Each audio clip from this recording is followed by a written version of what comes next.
Hi there folks, I hope everyone is safe and well. I've been in the crafts room all day today having a real good play with these blocks.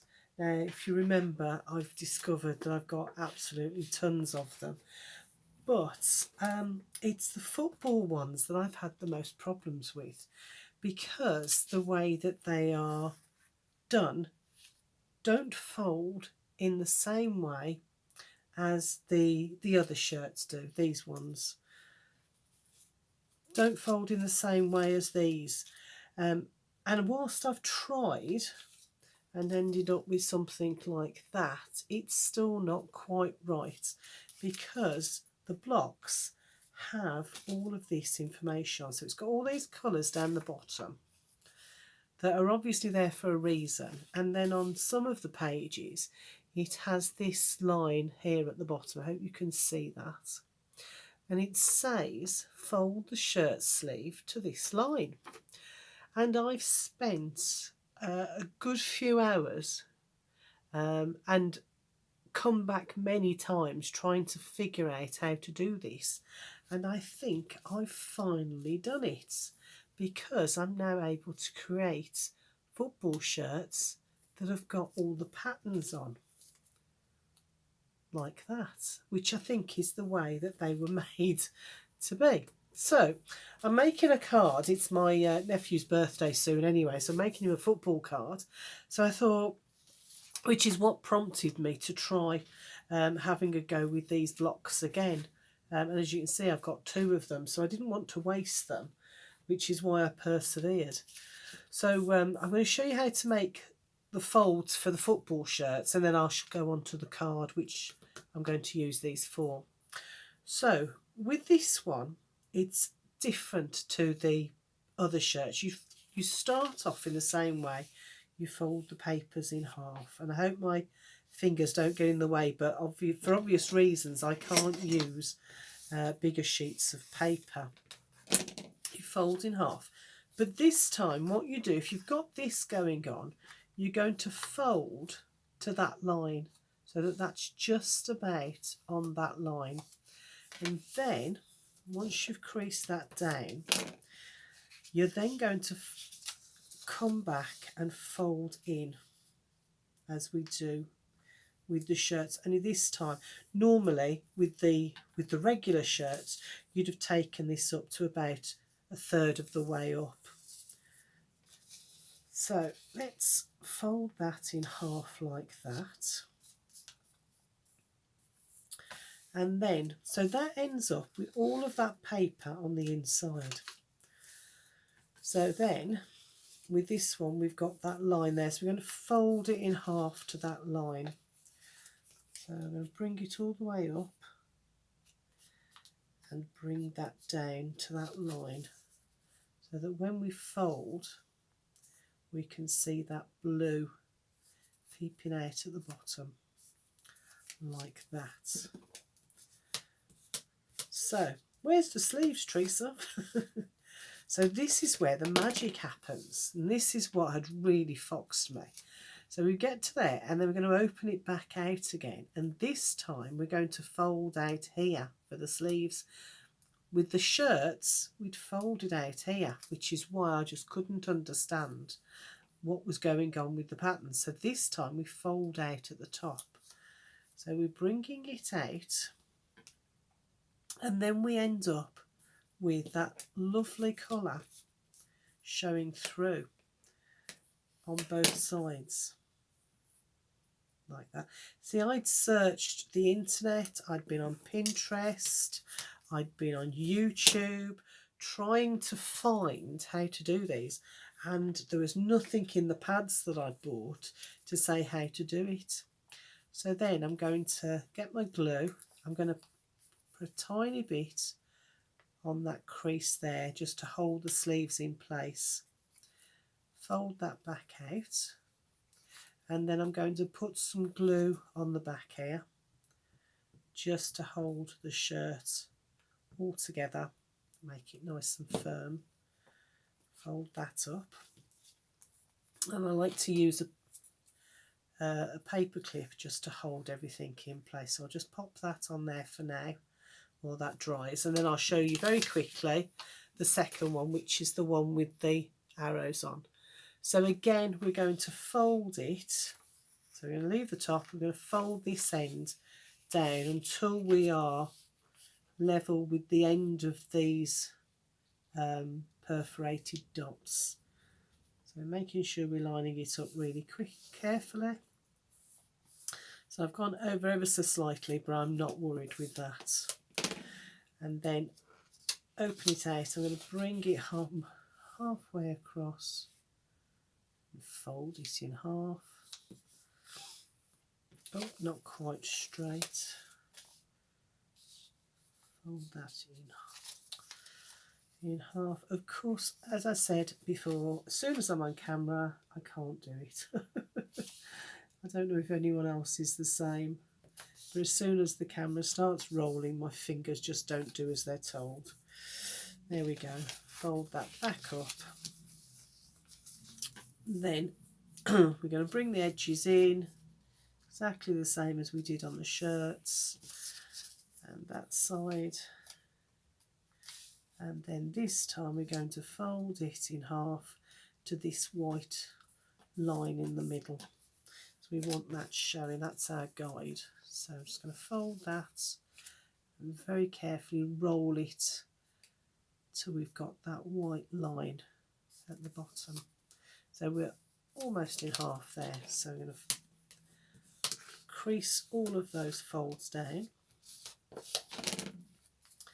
Open it out, and with this one, if you remember, we've got the perforated lines, so this wants us to fold from this corner down this line. So open that out until we're joining up or following that line. You can just see it above my fold. Yeah. And exactly the same on this side, right up to that corner, follow that line down, reinforce it, and then open it out. This one hasn't got any patterns on there. I chose the wrong one. Never mind, you get the idea. So with some of the others, as you did with the white, I believe it's an England shirt, I'm not sure. I'm not a football fan, this is for my nephew, so you get the idea. So fold that back up and we'll flatten that down, and I'll get a paper clip and hold that all together for a minute. Now then, once it's dried, you will see on this one especially, you've got that blue line there.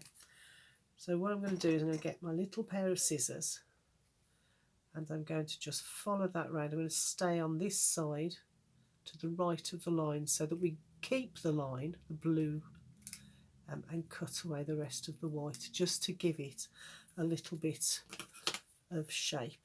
So we've still got that white line there, a blue line there, sorry, and it's there. Okay, and I'm going to come back in, and you can just make out that V at the front, so I'm going to cut that away as well. Just say just a little bit above it, so don't cut the whole away, and that just gives it a bit more of a shirt appearance. So I'm going to use these two now on the front of my card. So let's get rid of all of the bits. Now, what I've done is I've got my base, which is 6x6. So I'm just going to fold that down really well. They came from, these are, I think they're Jelly Bean 6x6 cards. Hope that's not too shiny on there. Yeah, jellybeancrafts.co.uk. I picked them up at the Motorcycle Museum when they have their papercraft fair going on. So, and then I've cut myself a piece of green card. Now this, I measured this is 14.5 centimetres by 14.45 centimetres.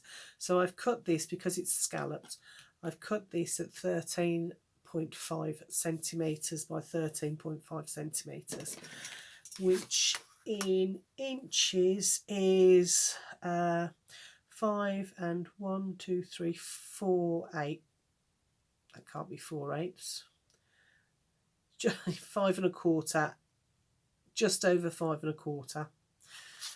I'm looking at the wrong side. 5 1/4, just over on both sides, and pop it on there.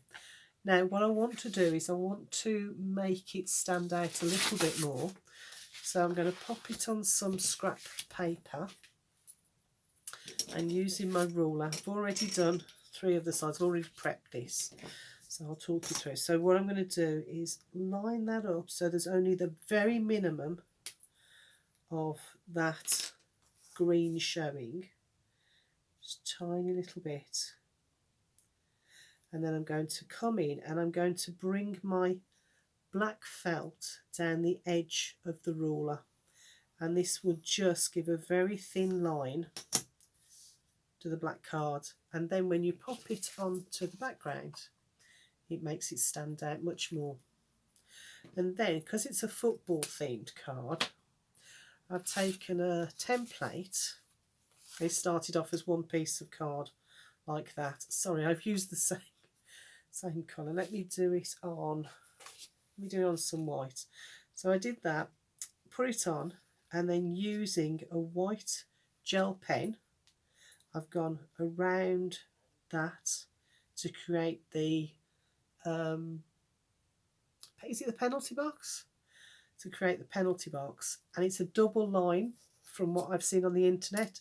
So I've then just cut off a small piece, moved that over, eyed it, and then done exactly the same to create the penalty box in there. And it's also got a couple of curves on there and a curve there, which I've used the die to do. So I've just popped that on there and traced around it to create the penalty box. Now the other problem I had is that I wanted to put some footballs on. So I've got my 2 shirts, but that's not enough, it looks a bit plain. So I wanted to put some footballs on, and I haven't got a football stamp or a football die. So I thought, what have I got in my stash? So I had a look around and I found that I've got a Honeycomb embossing folder. So what I did was I went in and had a look at my dies, and I've got a few circular nesting dies. So I put them on here, and I found a nesting die that if I put one of those, if I put one of those honeycombs in the middle like that, that it then gave me that going round. So it wasn't so big that it had huge amounts of those honeycombs in. It just had the one in the middle, and like a bit like a daisy design going on there. So that was the size I took. So I cut out some white circles, and then I popped them in here, and I've not been too careful about where I've put it to create that. I've just popped them in and ran them through my embossing folder, and then I played around with getting some black and cutting out, putting that through the embossing folder, and then cutting out the honeycomb shape in the middle. But that was so fiddly that in the end I gave up, and it just wasn't looking very good. So I gave up and instead went back to my black pen, and what I've done instead is I've coloured in the football with the black, and I think that looks much better. Now the thing with the football to remember is that you are looking for that daisy pattern. So this is a piece of scrap that I've done. So what you're going to do is, regardless of your football, so this is not one in the middle, this is to the side. So what I've done is I'm going to decide which one I want as the colour to colour black. So I'm going to start on here. I quite like doing them off the edge, because then what happens is it just looks a bit more authentic. And then I'm colouring that in. Now, the thing with the footballs is that it is a daisy design, so you have to remember that everything that touches the black needs to remain white. So what I've done is I've then come across to this one to colour it in, using that honeycomb as, see, I've gone outside the line. I've done loads of these, haven't gone outside the line as soon as I'm on camera. And then coloured that in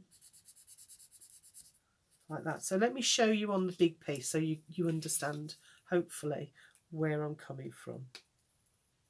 So I'm going to start with this one, right in the middle there, and I'm going to colour that in black. Okay, now I know for a football, all of those 6 immediately around it I can't colour in. However, following one of these lines, if I go to this one, I can colour that in. So go like that, and I can colour that one in. And then if I follow the other line, I can colour that one in like that. And then I can't colour any of them round this one, but if I follow this line here, I can colour that one in. And that one is still nowhere near this one or this one that I've coloured in. So following all of those honeycombs, I can go round and confidently colour in. So following that line, I can come this side. Confidently colour that one in. And again, following this line here, I can go to that one. So hopefully you see what I mean. And then apply the same principle to your football. So this one's black, I'm following that line, and I can colour this one in.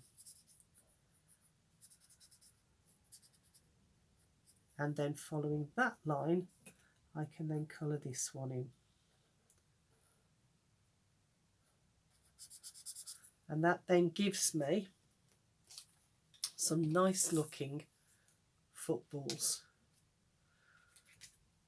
Now I know some people are going to be shouting, but a football isn't honeycomb. Football, it's 5 sides rather than 6. But I used what I had, and I think they look pretty good. So let's pop my ruler to the side and all this paper to the side, and pop my die over there. So pulling all of this together, I'm going to pop the card to the side and just use this, because what I want to do is to lay some of the footballs off the paper and then cut them off. So let's have a bit of a play, see what we think. So I might pop that one down there, that one up there.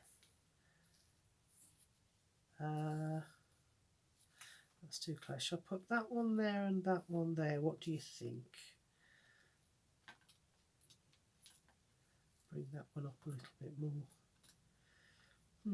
Okay, I think I quite like that, so I'm going to glue them down. So, the problem with this glue is I don't want to stand it upside down, because that means putting the lid on and off every 5 minutes.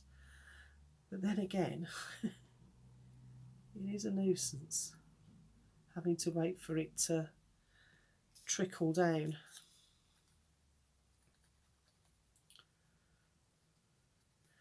I pop that one. I think they just look a little bit better when they're just off the page like that, a little bit more authentic. What do you think? So pop that one on. I might put this one a little bit further over, so it's almost all on the page, like that. And then I'm going to put some glue on the back of this. And glue that one down. Now, I have been asked before where I got this from, and you know me, car boot.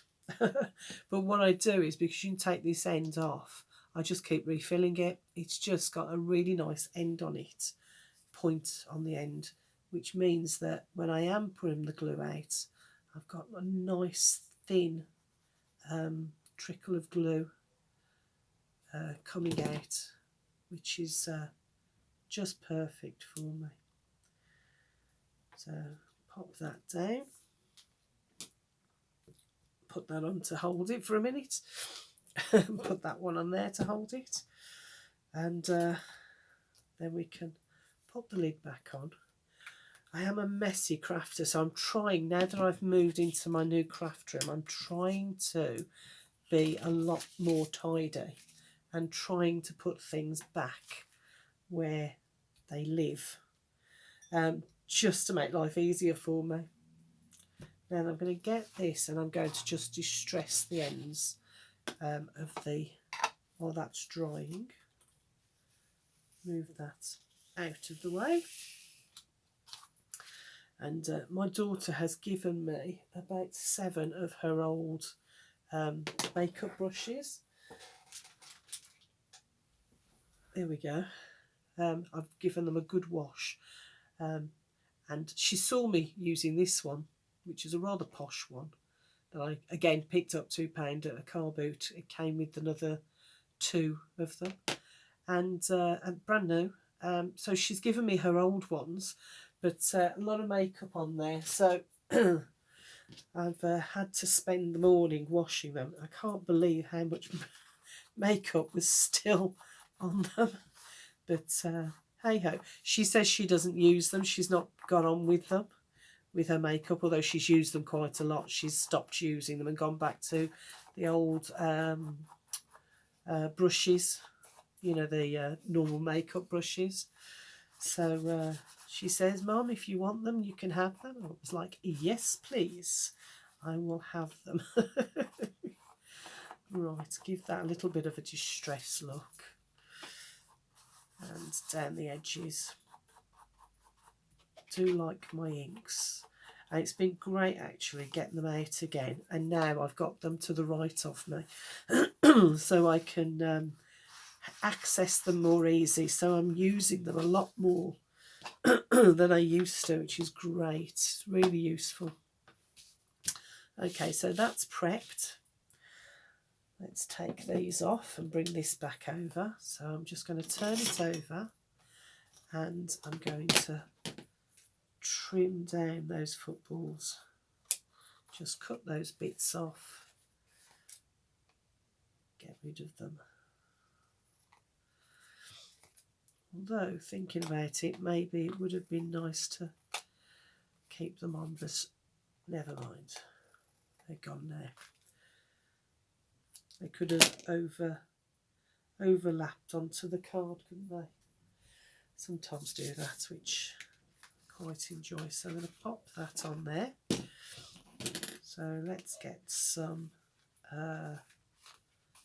glue on there. Go around the edges. This is quite a clean card for me. I do like to put embellishments and bits and pieces, ribbons and bows and glitter and all sorts, whereas I suppose because I'm after a sort of a men's football, I can't be layering up absolutely tons, so it is a little bit more minimalist than I would normally do. So there we go, put that on, line it up. So there we are, one finished card. And I'm going to see if I can find in my stash a little happy birthday just to pop down the bottom there. Or I might just, because it's such a busy, well, it's not as busy as normal, but because we've got so much on the front, I might just keep it to the inside. So there we go. My men's footy card.